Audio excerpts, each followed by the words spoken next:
Imagine Sachin Tendulkar, eyes and bat on guard, sweat trickling down his brow, facing off against the Rawalpindi Express.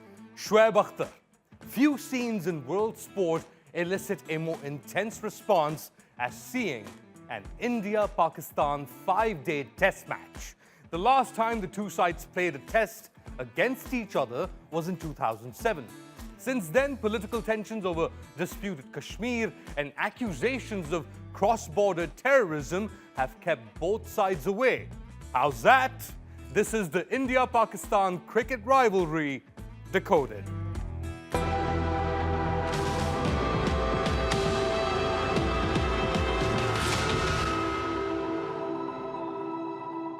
In February 1999, India was cruising to a comfortable victory against Pakistan at a test match at Eden Gardens in Calcutta when Sachin Tendulkar collided with Shoaib Akhtar and was ruled run out by the third umpire.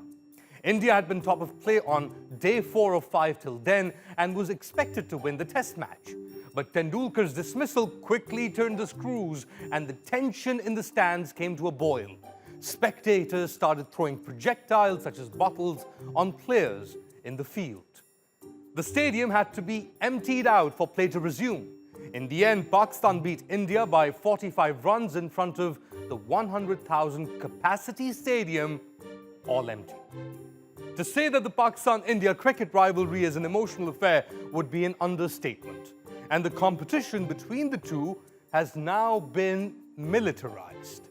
Indian cricket players wore army camouflage-style caps during a match with Australia in March 2019 to show solidarity with Indian paramilitaries killed in a suicide attack claimed by a Pakistan-based separatist group in disputed Kashmir.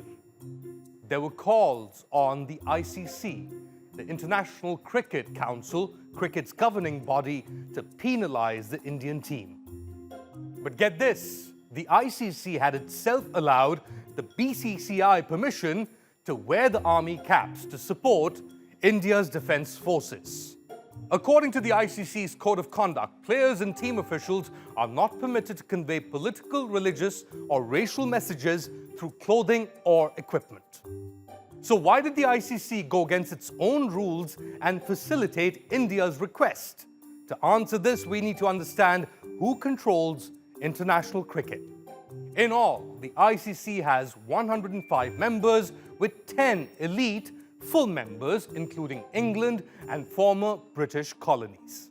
A further 38 associate member countries have not yet been able to qualify for full membership, which is test status.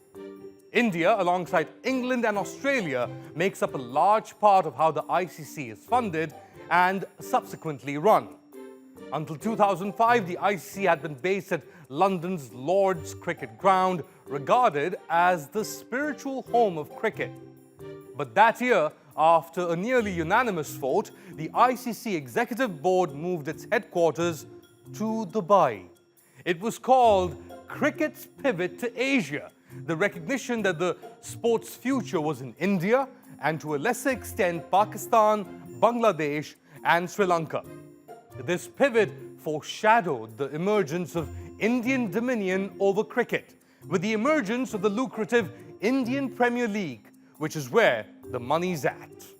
The net result, India rose to become the source of up to 80% of revenue generated by the ICC. Now the BCCI generates billions of dollars in television rights under the ICC umbrella. With so much money at stake, Pakistan says it has been cut out of the spoils because of political disagreements with India. India says it will allow Test cricket with Pakistan only once Islamabad stops alleged terrorism against New Delhi. In the meantime, you can watch Tendulkar getting clean bowled by a 100-mile-per-hour Shoaib Akhtar delivery on YouTube.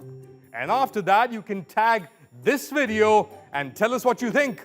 I'm on Twitter @Ali_Mustafa.